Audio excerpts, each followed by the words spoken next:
Прополоть грядки, покормить бычков, покосить траву. Для семьи Цычоевых это ежедневная рутина, требующая наличия желания, сил, а главное – времени. Микаил Цычоев показывает небольшой пруд для выращивания рыбы. Этот водоем он построил 20 лет назад. Тогда мужчина запустил в воду более 1000 мальков белого амура и зеркального карпа, а рядом посадил тутовое дерево. Рыба выросла, можно сказать, гурманом. На досуге ей перепадают ягоды. Траву бросаем, зерно. Летом вон тутовник есть, кушают хорошо. Так большинство зерно даем. Они много, им много не надо. Ну, кто придет на рыбалке посидит, отдохнет, родственников уже много. А так, чтобы на продажу, такого там ничего не бывает. Но себе хватает. Еще 30 лет назад здесь был пустырь. Теперь сад, огород, собственный пруд и коровник. Путь фермера глава семейства начинал с разведения крупнорогатого скота.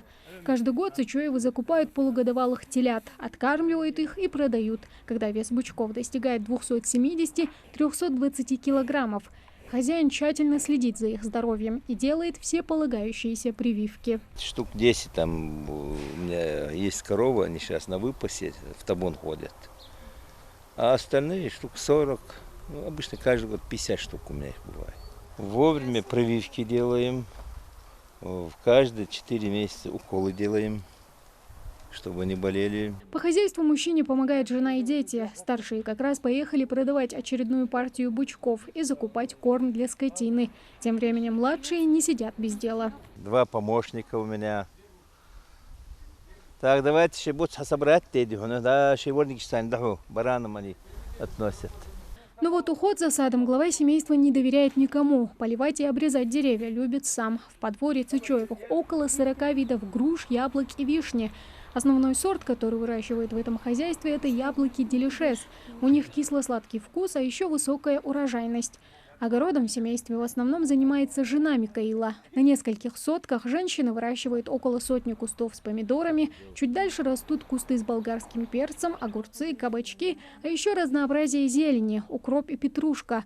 В будущем все это будет на прилавке магазина.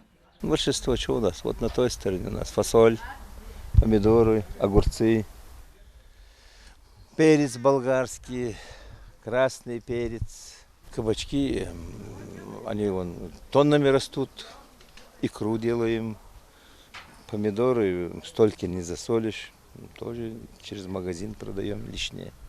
Для Микаила Цычоева личное подсобное хозяйство – это не просто хобби. И таких, как эта семья, которая не только владеет приусадебным участком, но и внушительным садом. Более 100 в одном только Сунжинском районе. Некоторые из них, как и семейство Цычоевых, уже подали заявки на участие в сельхозконкурсе. На сегодняшний день у нас принято уже порядка 10 заявок.